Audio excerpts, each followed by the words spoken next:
Hello，各位大家好，我係馬中寶，歡迎收睇呢一集與馬同伴。本集內容純屬個人觀點及分享，並不構成任何建議。喜歡我頻道嘅朋友，記得訂閱、點讚同埋分享。2025年10月12號星期日，想分享下場次85 5班1200米3號馬劍無名，孭131磅，3檔起步。由頭帶到尾彈甩贏，5班馬快過2班標準時間，先紀錄低。場次86 4班1200米6號馬非凡時刻，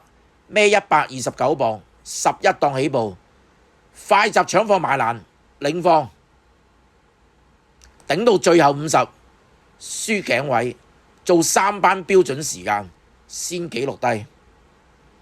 場次94 3班1400米2號馬人心星，孭126磅，13檔起步，出閘快，一路騎跑咗400米之後，咬住前領馬，最後300透出，跑到最後85，俾勇冠群益力逼，但仍力壓過終點，3班馬快過1班標準時間，先紀錄低。同場另一隻5號馬勇冠群英，孭124磅，14檔起步，出閘放唔出，跟喺中間位置競跑，最後300上前挑戰前領馬人心星，始終被力壓過終點，輸頸位，3班馬快過1班標準時間，先紀錄低。